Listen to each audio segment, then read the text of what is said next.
The tale of Sam Bankman-Fried has just taken a major twist. Crypto's villain-in-chief has been found to have broken the conditions of his bail and has swapped his parents' big house in California for the not-so-swanky big house of Brooklyn's Metropolitan Detention Center. So, what the hell happened? What did SBF do to land himself in jail before his trial has even commenced? And will it affect the outcome of the trial, which is set to begin in October? These are some of the questions we'll be answering in today's video. So, let's dig in, shall we?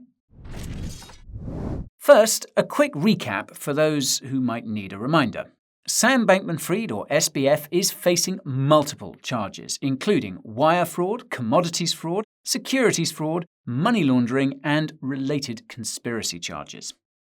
All of these are, of course, related to the cataclysmic collapse of the FTX exchange last year. For a video about the charges and SBF's possible sentence, we've got you covered down below.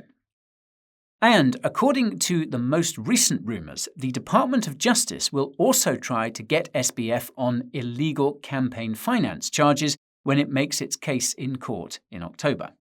SBF also faces a second trial tentatively scheduled for next March on additional charges brought later in the investigation, including for allegedly bribing Chinese officials.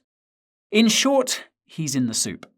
But until this week's news, he was enjoying the kind of pre-trial lifestyle that most alleged criminals don't get a sniff of. His initial bail, remember, was for a jaw-dropping $250 million. Stanford University faculty members Larry Kramer and Andreas Pepke agreed to guarantee his bail, citing their long-standing friendship with his parents. This resulted in Sam awaiting trial at Mum and Pop's pad in the Sunshine State, which, by the way, is 3,000 square foot and has a pool. Now, if Sam had done a runner, they would have been on the hook for that $250 million. Now that is friendship, elite-level friendship. And make no mistake, most folks who get accused of crimes way less serious than SBF's wouldn't get those sorts of bail conditions in a million years. However, that realization doesn't seem to have sunk in for young Sam because he's been ruled to have broken the conditions of that oh-so-cushy bail and is now awaiting trial in a New York jail. What's crazy is that it was all utterly avoidable. You could almost sense the frustration from the judge presiding over the case when he revoked bail. According to Judge Lewis A. Kaplan, SBF was willing to, quote, risk crossing the line in an effort to get right up to the line, wherever it is. On the 14th of August, Sam was led away to await trial in rather less salubrious surroundings. So, what actually happened? What did SBF do?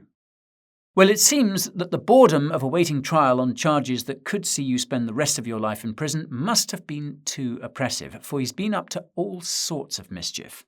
However, perhaps the straw that broke the camel's back was his leaking of extracts of Caroline Ellison's diary to the New York Times. Now, you remember Caroline, the Harry Potter-obsessed former co-CEO of Alameda Research and ex-girlfriend of SBF. The young woman who seems to have been about as well suited to running a crypto trading company as Vitalik Buterin would be to heavyweight boxing. Caroline has, probably quite sensibly, fessed up to her crimes and is set to testify against SBF at his trial. Mark your calendars for that one, folks, because it's gonna be spicy. Now, on the 20th of July, the New York Times published an article which contained extracts from Caroline's diary. They portray her as overwhelmed, insecure, and reeling from her breakup with SBF. The prosecution's lawyers told the court that SBF's legal team had admitted he'd met with the story's reporter in the run-up to its publication and claimed that Sam accessed Caroline's personal Google Drive account, a clear violation of pretrial rules. The prosecutor said the leak had the, quote, potential to taint the jury pool and could have a chilling effect on witnesses. In other words, Sam was trying to intimidate Caroline and others who are due to testify in October. Now, Sam's lawyer tried to argue that he was merely exercising his right to free speech in an attempt to rehabilitate his own shattered image. But the judge didn't buy it, saying that free speech cannot be protected if it will cause a crime. And so, Sam is in jail for an action that is, frankly, so stupid. But the stupidity doesn't end there. Had his misdeeds been limited to the diary debacle, he might have gotten off with a slap on the wrist. In fact, though, this is just the latest incident of him getting uncomfortably close to that line. Back in January and February, Sam used a virtual private network, or VPN, which obscures internet activity.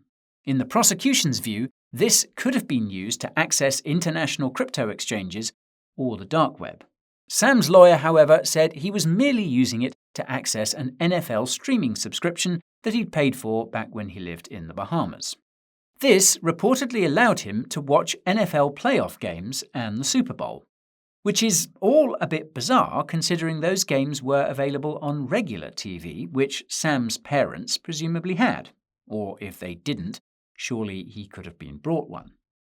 Anyway, Sam apparently stopped using a VPN after that, but suspicions had been raised.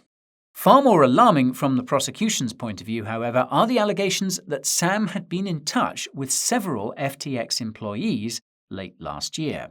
At the time, Sam wrote to FTX's former general counsel, quote, "I would really love to reconnect and see if there's a way for us to have a constructive relationship, use each other as resources when possible, or at least vet things with each other."